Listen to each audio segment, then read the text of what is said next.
Ms Payne. Thank you, Acting President. I rise to speak on the Crimes Amendment Retail, Fast Food, Hospitality and Transport Workers Harm Bill 2025 on behalf of Legalise Cannabis Victoria.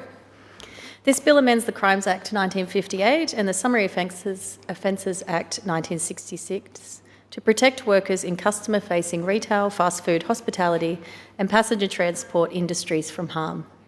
As my colleague David Edershenk has previously raised in this place, the Allen Labor government has failed to adequately respond to a surge in crime in retail settings in Victoria.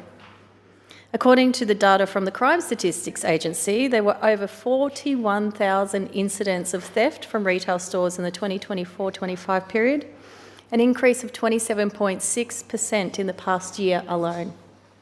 Food theft has risen by over 80% and cigarette and alcohol theft by 58.6%.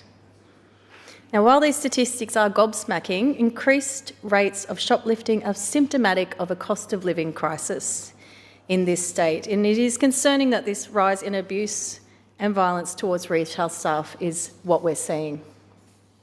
According to the Victorian Shop Distributive and Allied Employees Association, or the SDA, State Secretary Michael Donovan said that workers are being screamed at, spat on, shoved, dragged across counters, slashed and stabbed.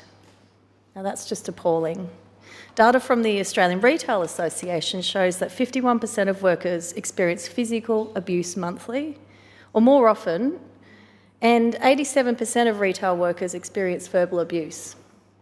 Now, in my former professional life before becoming a Member of Parliament, I actually represented retail industry workers. I represented adult industry workers.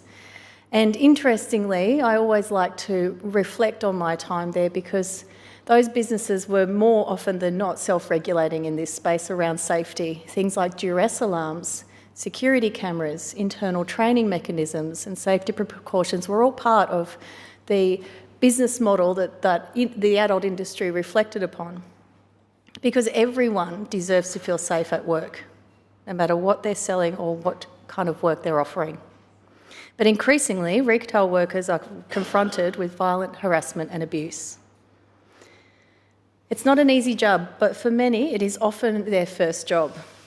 More than a third of the workforce is made up of young women between the ages of 15 and 24. We are deeply concerned that it is only a matter of time before a fatality occurs, particularly as we head towards the Christmas season where demand on retail workers is at an all-time high. Turning now to the details of this bill, it will introduce 3 new offences.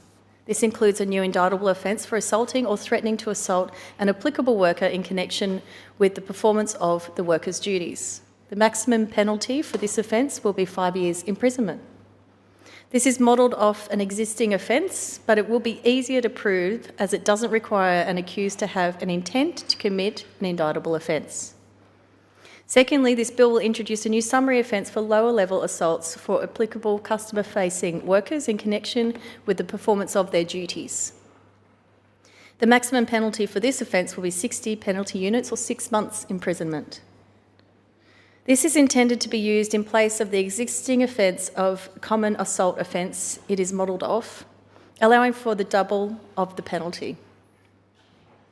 Thirdly, this bill will introduce a new summary offence to, without lawful excuse, use language that is profane, indecent, obscene, threatening, abusive or insulting, or otherwise engage in conduct that is threatening, indecent, offensive or insulting towards a protected worker in connection with the performance of the worker's duties.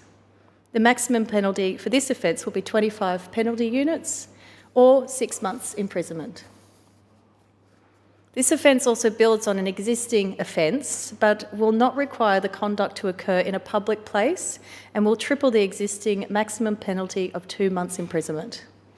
Another notable element of this bill is that it will provide that the offence of aggravated burglary will apply when a person commits a burglary and uses a vehicle to cause damage to the building for the purpose of gaining entry to that building. So this will ensure that ram raids are taken seriously when it comes to sentencing, recognising that a car is effectively being used as a weapon. The final notable component of this bill is the requirement that it be subject to a statutory review within 2 years of commencement. It is particularly important to us that this legislation be reviewed, as it is nowhere near perfect. We have heard from legal stakeholders that a lot of what is in this bill seeks to do merely what is duplicating offences and adds further unnecessary complexity. Now, statutory review will be essential to understanding whether these new offences end up being used at all and if there are any unintended consequences. We also want to make sure that the offence in this bill for language that is profane, indecent, obscene, threatening, abusive or insulting does not end up being captured by people who are frustrated and may drop a swear word or two.